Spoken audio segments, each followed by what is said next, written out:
Advice here, and today, like the title says, we're gonna be watching some lives from 1980s here. Miami. Let's see how this goes. The lover. Hal Holbrook, the target. I'm not sure that I can kill someone. let me just change the live here so only people who are subscribed can actually make a comment, right? Because that's the most fair thing to do. If you are subscribed for at least 1 minute, you can comment on this live. So welcome guys. I go by Tommy Vice. I do cosplay, gameplay. And yeah, today we're gonna be watching some Miami Already have. 1980 stuff. And I wanna make clear guys, this is YouTube. I'm watching YouTube stuff. 9, 8 Central on the CBS Tuesday night movie. Thursday. 1, 2, 3, 4. Shirley sizzles in a dazzling celebration of vaudeville, athletics, and dancing with gymnast Kurt Thomas and special guest star Dean Martin. Shirley is showbiz in motion, and every little movement counts. Shirley MacLaine, Thursday at 10, 9 Central Mountain. Walter Cronkite. There's only one place you can find this anchorman, this editor, and his team. Cronkite and Company, only on the CBS Evening News.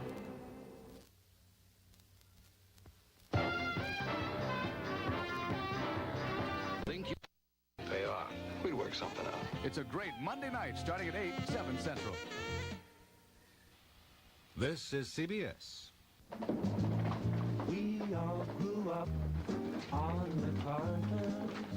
I'm Howard Schnellenberger. I'm one of the few guys around here that didn't grow up on MacArthur's milk. I'm Beverly McFarland. Since the early 60s immigration of Latins to South Florida and to places like Little Havana, there has been a profound effect on the economy of the Gold Coast. Miami has become a financial mecca for South American trade and commerce, bringing big dollars into our community.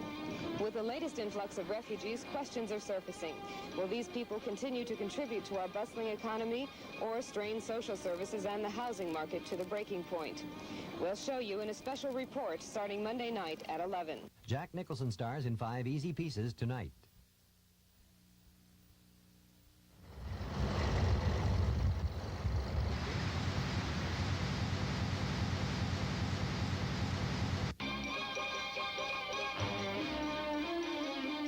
News Weekend, Update 4. Now here's Bob Mayer. Good evening. With a curfew now in effect, the only persons on the streets of Miami's riot-torn areas are police, National Guardsmen, and numerous snipers, looters, and torchmen setting dozens of fires that are now burning out of control. Some persons in the affected areas have had enough, and as C.T. Taylor reports, they are beginning to arm themselves to protect their lives and property. As dusk fell and the 8 p.m. curfew went into effect, new fires began to erupt all over the Northside Shopping Center area along Northwest 27th Avenue between 62nd and 79th Streets. Several stores were looted minutes before they were set afire. Police just stood by. Looters are seen here going in and out of a Picks shoe store carrying arms full of shoes. Earl's Supermarket at Northwest 79th Street and 22nd Avenue was broken in two and completely looted. Rioters boldly walked inside the building, taking foodstuffs, all they could carry. Some came back for seconds.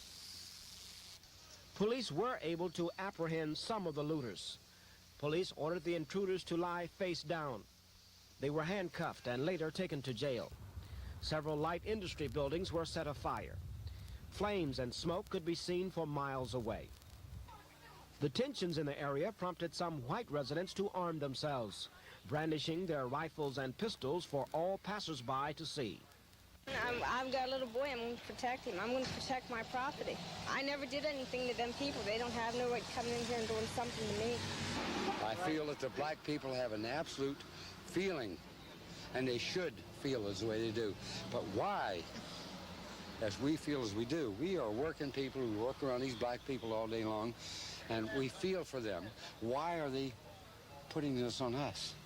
I've got my kids back there, and nobody's coming through for my kids. C.T. Taylor, Channel 4 News, Northwest Dade County. Former UN Ambassador Andrew Young is in South Florida tonight, adding his voice to the pleas from black leaders for calm in this community. At this moment, reporter Mary Nissenson is with Young at the NAACP meeting. Here is her Live Eye report. Bob, I'm here at NAACP headquarters with both Mayor Ferre and former Ambassador Andrew Young. Ambassador Andrew Young, perhaps you could tell us, what do you hope your visit here will accomplish? Well, just being with my friends who right now are in a time of real crisis. And a crisis can be a tragedy, but it can also be an opportunity. And I hope we can make this an opportunity for Miami to deal with many of its problems.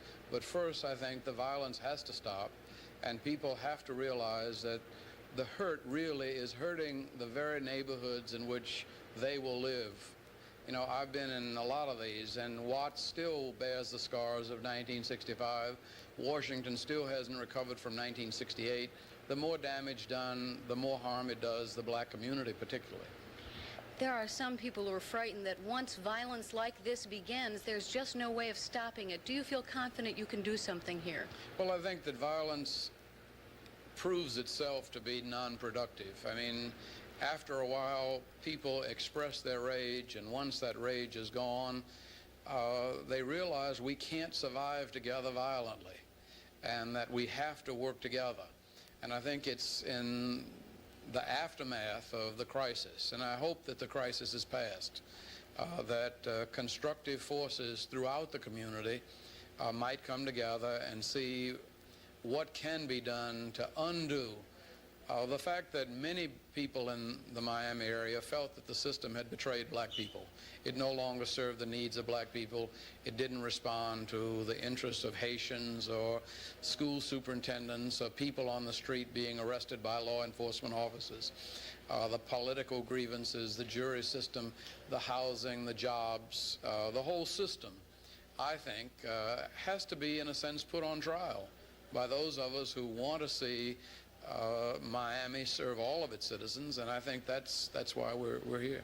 One way that Miami will be put on trial, members of the grassroots organizations in the community have put together a list of demands, Bob. Now, among them, there are 11, and this list is tentative at this time, but let me highlight some of the key demands. First and foremost, the removal of Janet Reno and the investigation of her office. Second, a more equitable manner of jury selection. Third, recruitment and promotion of more black policemen. And finally, amnesty for demonstrators. That would include demonstrators involved in looting, but not those who injured or killed any people. Mayor Ferre, how would you respond to those demands? Well, there are actually 11 demands, and I would say the 11, 9 are reasonable, and I think we should deal with them, and I think they're very well thought out, and I think they're important. You know, a very wise man said several thousand years ago that a just society is one in which those that are not affected are as concerned as those affected. And what we really have to do in this community, those who think they're not affected really have to become involved. And that's really, I think Ambassador Young has put it very well. We welcome him into this community for that very reason, that I think we need to get the whole community together to realize that we do have a critical situation here. Let me ask you one question. You've said 9 of the 11 are reasonable. Which 2 would you single out? Well, I think the question of Janet Reno's resignation, I happen to think that Janet Reno is an honorable, dedicated public servant. However, I think there's some serious questions about her, and I think what she should do is recuse herself for the next 2 weeks, because if it saves one life, then it's worth it. When you say recuse, in other words, take a leave of absence, step down for a while. And there's a difference between taking a leave like that and resigning. I don't think that she should resign. That would be an admission of something which she denies, and I happen to agree with her. But I think that's something that we need to get some investigative forces in here, including the FBI, to go over the record and come back with a recommendation. Bob, neither of these gentlemen believe that this will be a cure-all necessarily, but they hope that this is a beginning of some positive steps to quell the troubled waters in Miami's black community. Reporting live, back to you, Bob. Thank you, Mary. Authorities have extended now the area in which a curfew is in effect, with the new northern boundary being Northwest 103rd Street. Within the areas marked, no movement is allowed until after 6 tomorrow morning.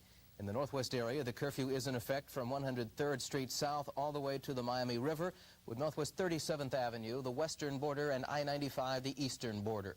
The curfew is also being enforced in the Coconut Grove area between Dixie Highway and the Bay and Lejeune Road and Southwest 27th Avenue.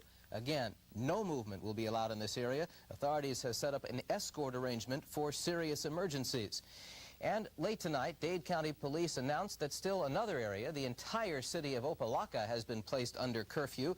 The conditions of the curfew area are the same as those that are in effect in the other areas. The boundaries of the Opelika curfew are as follows: 151st Street on the north and 47th Avenue on the west, 17th Avenue on the east, and then a step-like effect along 135th Street west to 27th Avenue, then south to 127th Street, west again on 127th to 35th Avenue, south once again to 119th Street, and then west to 47th Avenue. If you have a serious medical emergency inside a curfew area, you can call 638-6721 for an escort.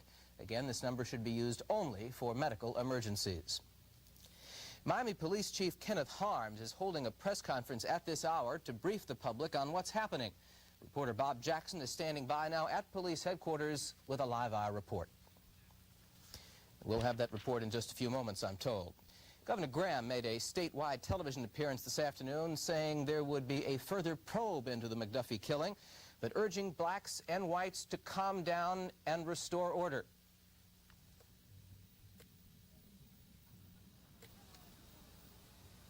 Forces from the Florida Game and Freshwater Fish Commission. In addition, local police officers from nearby jurisdictions are on call as needed. I ask my fellow Dade Countyans to do your part to stop the violence and hatred between black and white Floridians. Obey the curfew tonight, which begins at 8 o'clock. Please call your friends and ask them to do likewise. Black Americans, as well as white Americans, have worked long and hard since the days of the first civil rights marches to secure a fair portion of the American dream for all our citizens. I am proud to count myself as one who has participated in that effort. We have come too far, worked too hard to see that everything is lost in one more night of needless violence and rage. The further investigation into the McDuffie incident that the governor made reference to will be on a federal level, and we'll have more on that later in this broadcast. I'm told now we have that live-eye report on the press conference of Miami Police Chief Kenneth Harms. Here's Bob Jackson with a live-eye report. Bob, we are picking up City of Miami Police Chief Kenneth Harms at this moment in a news conference which started, just moments ago. Chief Harms has basically been going over what has transpired today and what course of action he will be taking from right here. We will now join Chief Harms in his press conference. Work in the downtown business community to use I-95 southbound from the northwest sections to the downtown area or Biscayne Boulevard. In the south, again, South Dixie can be used, but there are several stretches of South Dixie that traffic will be diverted and rerouted. We would ask people to leave a little earlier for work in the morning so that we won't get jammed up too heavily on either South Dixie or on 95. And we're going to try to develop a plan for staggered release of businesses tomorrow afternoon so that we can relieve the burden northbound on 95 and southbound on South Dixie Highway. We made a couple of releases to our officers this evening. Let me read these over, and it'll give you a little better perspective for the kind of information that we're disseminating to our officers. At about 7:50 p.m., this was read to the officers in the field. The curfew is in effect as of 8 p.m. Locations of the curfew passed on to the district supervisors for application. Zone cars to announce the curfew and announce that persons in violation will be subject to arrest. What we're doing essentially is providing as many warnings as we can reasonably provide under the circumstances. There are no indiscriminate application of the curfew provisions at this time. As we continue to review the situation, we do have the option through the Director of Public Safety with the county of extending the curfew into other areas as necessary. Second item that we released to them at 9:13 p.m., National Guard expected to be deployed in force shortly to assist in traffic and building security control. Strategic intersections throughout the city are being identified for initial on-site security assignments for the National Guard and the Miami Police Department. We will attempt to methodically expand and cover hot spots on a 24-hour basis until we've gained control over the situation. Questions? Sir, you said, speak about gaining control over the situation. As it is at this hour and the information you have been given, do you have control over the entire area or not? No, in some sections of Miami we do not. We're not able to respond to some fires depending on the area. We've sent fire units in accompanied by police officers, and they've had to withdraw because of sniper fire and other acts of violence directed to them. It appeared, Chief, that areas of Coconut Grove that were pretty hot last night had calmed down. What report have you had from the Douglas Road and Grand Avenue area? Still experiencing problems, particularly at that location, Grand and Douglas. What kinds of problems? Mike, what are we experiencing there? Still a continued propensity to looting. Grand and Douglas, the last several hours has subsided considerably in Coconut, even though upwards right up to the last few hours we were having problems there. But just recently, we did have an indication that it's considerably less. Sir, how do you compare tonight, thus far, to what type of activity you had last night by this time? It's more. It's less in terms of the personal acts of violence directed from one person to another, but the fires have increased considerably, as has the property crimes, particularly looting situations. So I'd say that the personal violence is down and the looting and fires are up. Chief Arms, do you have any feeling that the situation is beginning to subside a little bit? Any indication whatsoever that things are calming down in any part of the city at all? Southwest section, Coconut Grove, somewhat. Northwest sections, no, not at this time. We anticipate a downward spiral in activity as we're able to deploy guardsmen and as their numbers increase. And we will, of course, be working with them in a very close relationship to provide security to property and perimeter control. Chief, where are the highway patrolmen? The highway patrolmen are predominantly in the area of 79th Street and 27th Avenue and are being deployed by the Public Safety Department. The Public Safety Director, as you're probably aware, last night at approximately 10 p.m. was named as coordinator of local law enforcement efforts by the governor. So he, in fact, is responsible for deployment of the highway patrol, and I think there's some game officers as well. Yes, sir. Exactly what are the volunteer citizens doing There was a major meeting at the Community Relations Board of concerned citizens and public officials at 3 o'clock this afternoon. As a result of that meeting, a number of volunteers, citizen volunteers, who felt that they could help control the situation, made a decision to move throughout the communities and try to quell the violence and property crimes that are occurring. That's in fact what they're doing. Who are they? Concerned citizens and community leaders. What effect, if any, have they had? We think they've had a positive effect in some areas, particularly along 62nd Street, west of Northwest 7th Avenue over towards 17th Avenue. We've seen a very noticeable improvement within that area. As far as the other areas are concerned, it's very difficult to measure their effectiveness at this time. We're very pleased that they've taken an interest in it. They've certainly subjected themselves to the potential threat of personal violence being directed to them. Bob, what Harms is saying basically is that Any further questions? the looting and the violence is still going on here, and he's urging people not to go out unless they have to. And if they have to go to work in some of the bordering areas, he is asking them to use caution and contact their supervisors to see if they will in fact be working tomorrow. This is Bob Jackson live at the City of Miami Police Department. We will have more. Enjoy Corona. To you, Bob. Thank you, Robert. In a little the smoke. person most affected by the How are you? Miami's riots, Arthur McDuffie's mother, came to Are our you studio earlier tonight and made an emotional plea for an end to the violence. Well, I feel very bad about what's happening. I think they should cut it out now. And well, let's get together and try to talk it over with those leaders and the state peoples, you know, the head peoples, that can do something about what they are rioting about. Because this ain't going to solve the problem. And furthermore, I think they should cut it out because too many people getting killed up, and I don't believe in that. I don't believe in killing up nobody. But they're going too far with it, and I ask these people and beg them with tears in my eyes to quit this. To quit this. And Pasta. Heard it today too.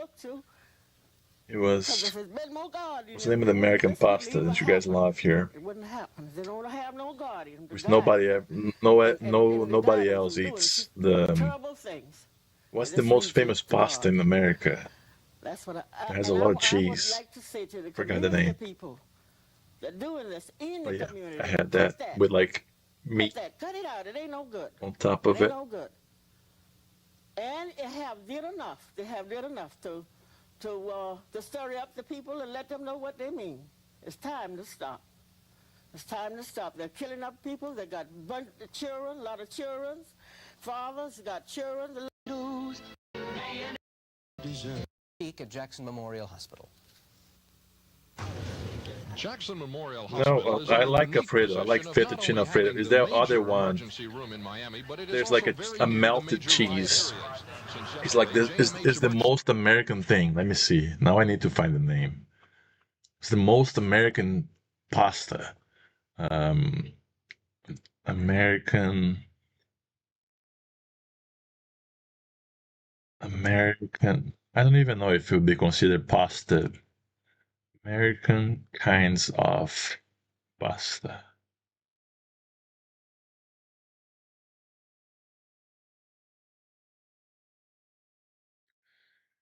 Oh man, it's none of these because it shows spaghetti, macaroni, mac and cheese, mac and cheese, mac and cheese. Yes, yep, mac and cheese. Yep, I had that. Emergency room has seen 110 riot-related injuries, 21 of them since 5 this afternoon. There have been 39 gunshot wounds, and that statistic is the key difference in JMH activity today compared to yesterday. Well, last night were predominantly beatings, people hit with various objects or stabbed to a smaller extent. Mostly beatings, arms, legs, head, body, chest, etc., with a few stab wounds and a few gunshot wounds. Tonight it's 95% gunshot wounds to the extremities. We've seen a couple to the head, a couple to the chest, the abdomen, all over the place. Overwhelmingly gunshot wounds. Fewer stabbings, very few beatings. Had a couple of deaths in there. Most of the people are in the operating room or being observed waiting to go to the operating room. We have 5 or 6 active operating rooms going on at the present time. Other hospitals in the area are open. They're seeing riot-related walk-in injuries, but they're not the scope nor the severity of those coming to JMH. Of the 110 riot... The guy was lifted like he was a doll. Did you guys see that? Gunshot wounds. Room or being observed waiting to go to the operating room. We have He was lifted like he was a doll. Going on at the present time. Look at that. Hospitals in the area are open. They're seeing riot-related walk-in injuries, but they're not the scope nor the severity of those coming to JMH. Of the 110 riot-related injuries seen at JMH, 50 Oh my have been admitted. gosh. Christopher Peak, Channel 4 News.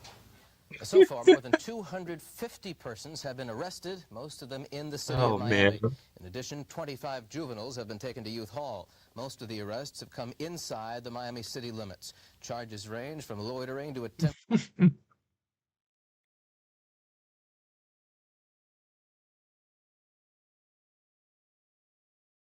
There's no news from that specific. To see how they lift him up, he was like a doll. Oh my gosh.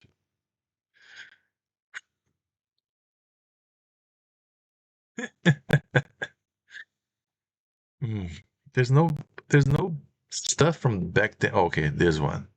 Let's see. They used this footage in Scarface. The Body Snatcher, an appropriate name for a rusted old shrimp boat jam-packed with Cuban refugees. It is part of what is believed to be the final exodus of boats from Mariel. There are reports that the Cuban government has ordered an end to the refugee sea lift. All boats were to have left Mariel by today. At 4:30 this afternoon, 20 boats were spotted heading across the rough Gulf Stream waters toward Key West. Some of the boats were being escorted across the straits by Navy and Coast Guard ships. Others formed a convoy of their own for protection. The U.S. Coast Guard reports at least 40 more boats are en route to Key West, each carrying more than its share of refugees. Officials say by tomorrow, the number of Cuban refugees brought over on the Mariel boat lift will total over 100,000. Diana Gonzalez, Channel 4 News, Key West. The arrests followed the arrival of the Red Diamond with 731 refugees on board. It left Mariel Bay 8 days ago. During that time, the voyage was plagued by misfortune. A fire broke out on board, and several people became ill as the ship inched its way across choppy seas to the Key West docks. A woman gave birth just 3 days ago. She was among the first to receive medical attention. A Coast Guard inspection team termed the conditions aboard the ship appalling. In all, there were 68 arrests, including the Cuban Americans, the crew members, and the captain of the freighter. With Panama's permission, the U.S. government stripped the freighter of its Panamanian registration, allowing the owners to face fines of over $700,000. Other countries which serve as registers of ships are also being asked by the government to cancel the registration of any ship used to carry Cuban refugees. Diana Gonzalez, Channel 4 News. Juan Jose Toledo, a Cuban refugee from the Mariel boat lift, is dead, shot twice in the chest by a Miami policeman. On May 17th, Toledo was brought here to the Miami Mental Health Center after officials at the Opalaca Processing Center diagnosed him as a paranoid schizophrenic. Toledo was armed with a razor used to cut open cardboard boxes. When workers here were trying to admit him into the clinic, he ran off a couple of times and came back. The third time he ran off, workers decided to get assistance from police. When the two officers arrived, armed with riot sticks, Toledo was pacing up and down this hallway, threatening to commit suicide. He then ran off into the street, and the policemen pulled their guns. Jose Dergan is an employee at the center. He was an eyewitness to the shooting. First thing I saw was the police backing up. And both of them, were their guns, right? Then the guy was approaching them slow with a knife. The police was trying to stop him by saying, no, don't do it, whatever. When the guy was within 8 or 10 feet, the police shot. This is so Miami. Like, this is so 80s. It's not even Miami. This is so 80s. Look at the pastel colors. Like, both buildings are like pastel colors. The woman is wearing a pastel blouse. The guy has a huge mustache. And then you have like a 70s car over there. It doesn't get more 80s than this here. This is the one of the most 80s footage I ever watched. Miami police officer Jose Perdomo fired the shots that killed Toledo on May 25th. The police field report states that Officer Perdomo, fearing for his life, shot Toledo when he was about 8 or 10 feet away. Police officials say preliminary investigations indicate it was a justifiable shooting. The department is still investigating the case, and so is the Office of State Attorney Janet Reno. Diana Gonzalez, Channel 4 News. Boats arrived steadily in Key West. By midday, the refugee Also count the was over colors, man. Now, 104,000. I don't know. New Mexico is probably the same thing right here, right? Everything is like gray. You go to a McDonald's, the buildings are gray. You go to a Pizza Hut, the building is gray. You go to a Taco Bell, the building is gray. Like there's no more colors at all. The Red Diamond, a Panamanian registered freighter, sat empty at the dock, across from another Panamanian registered cargo ship of the same length. The Return to Paradise returned to Florida without any refugees aboard. Its captain and 74 crew members were not arrested, and the boat was not impounded when it reached the dock. Because the Return to Paradise carried no refugees, authorities did not prosecute the captain or crew. I stay in Mariel 21 days. The 4 people get in the boat 13 May. Man, I love this accent. I love this is the real Cuban accent. Al Pacino did a great job, like with his character and whatnot. He had a great accent, but this is the Cuban accent. Like, this is the Cuban American accent. Let's play it again. The captain or crew. I stay in Mariel 21 days. 21 day. The Castro people get in The the Castro boat, people. 13 Man, this, I May. love this accent. He charged for me $680 for inside the Bahia. After 4 days, the immigration coming and something like that, you know. He told me he can carry passenger in the boat because Castro and Torrijos is a friend, you know. The captain of the Return to Paradise said only about 80 boats were left in the harbor at Mariel on Tuesday, and the Coast Guard in Key West says a flotilla of about 70 refugee boats will begin arriving in Key West tonight. In anticipation of the end of the boat lift, someone hand-lettered a sign over the immigration process. Por favor, la última persona que salga de Cuba o de Cuba que apague las luces. It's man, you know, again, por favor, la última persona que salga de Cuba que apague las luces. Building on the docks at Truman Annex. It Yeah, says man, in the Spanish, society "Will is the going last person downhill, from Nico. Cuba please turn out Society, the lights?" society as a whole, we are going downhill. There's gonna have to be something that happens within the next few years. We're not gonna be able to like, without the house prices and stuff, something big. That's how I feel. Something big is about to happen. What is? I'm not sure, but something needs to happen, like worldwide. Beverly McFarland, Channel 4 News, Key West. Oye, nena, un beso a ti,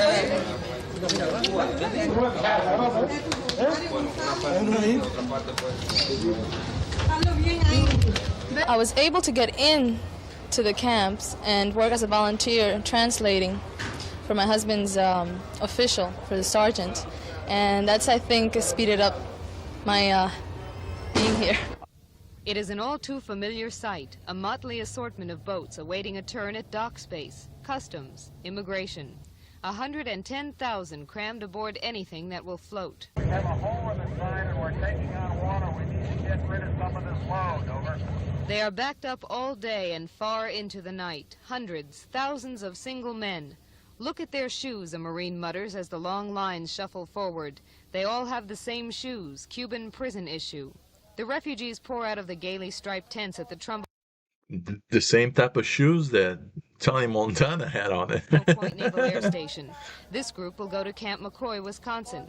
If they prove to be criminals, the Carter administration has threatened them with deportation. If any country will accept them, we'll be glad to deport them. It's as simple as that.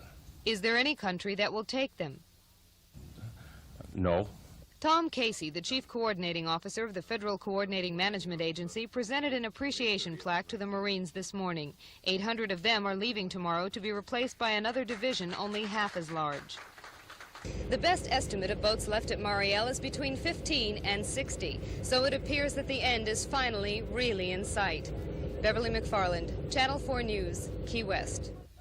Early this afternoon, there were still 124 Cuban refugees at the Chrome Avenue North site. 124 men, women, and children living in large canvas tents and suffering through some extremely hot days and nights.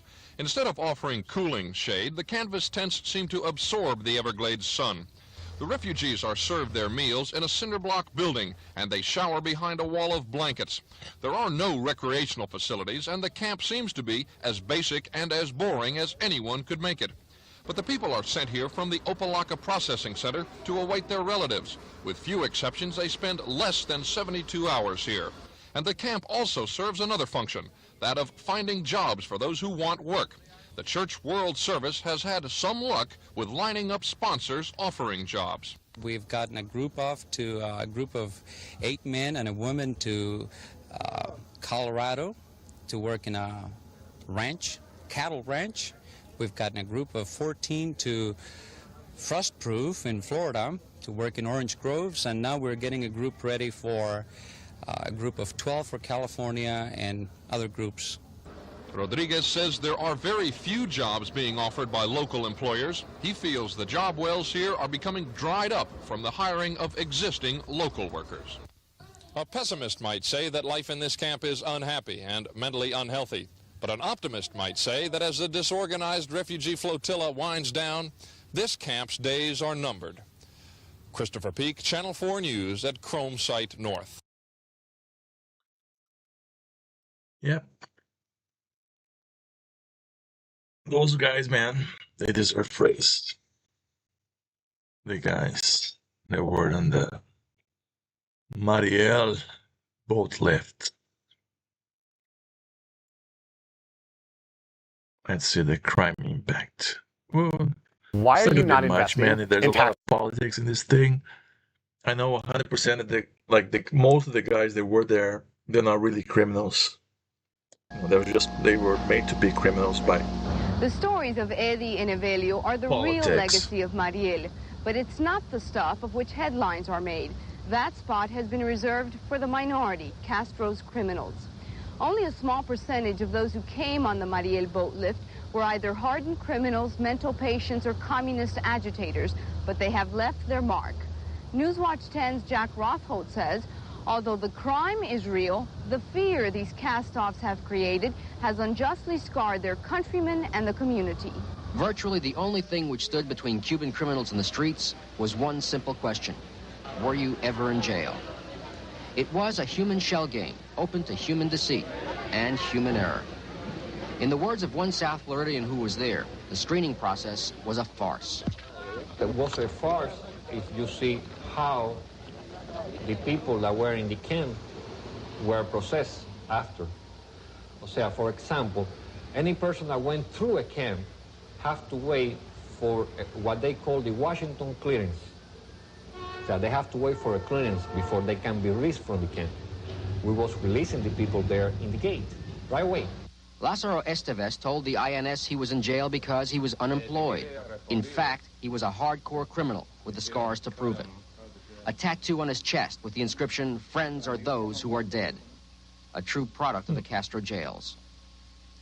He was 10 years old when he went in. His crime, stealing a bicycle. By the time he got out 11 years later, by his own count, he had, quote, cut 107 faces.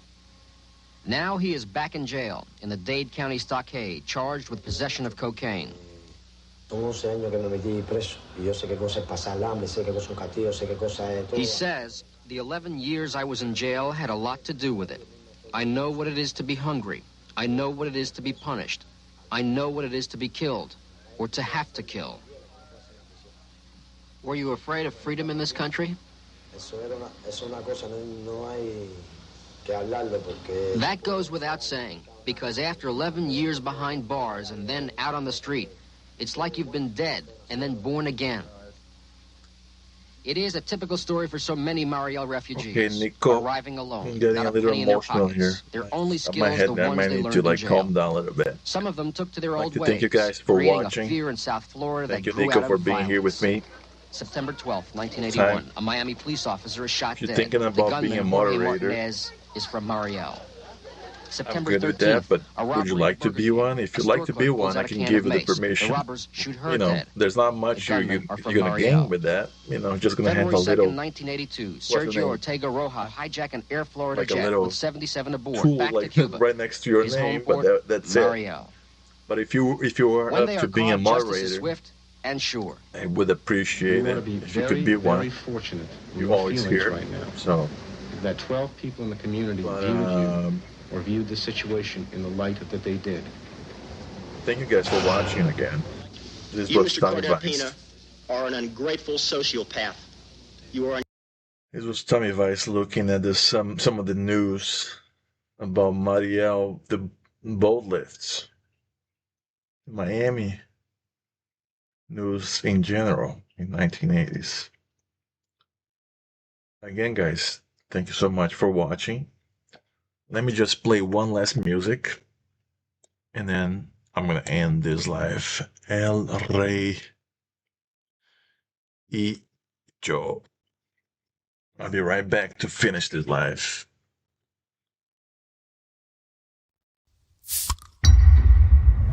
No Coca-Cola, guys. No Coca-Cola.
Thank you, Nico, for being here. And again, if you want to be a moderator, we can make that happen quick. But do you, like, yeah, it's cool and whatnot, but it's up to you, man. If you want to be a moderator, I would gladly assign you as a moderator. But again, is it worth it? I don't know. It's up to you. Thank you so much for being here. Gracias por estar aquí. Tranquilo, tranquilo. You guys have a good night. Que tenga una linda noche. Tommy Vice. Remember the name. Peace out, guys.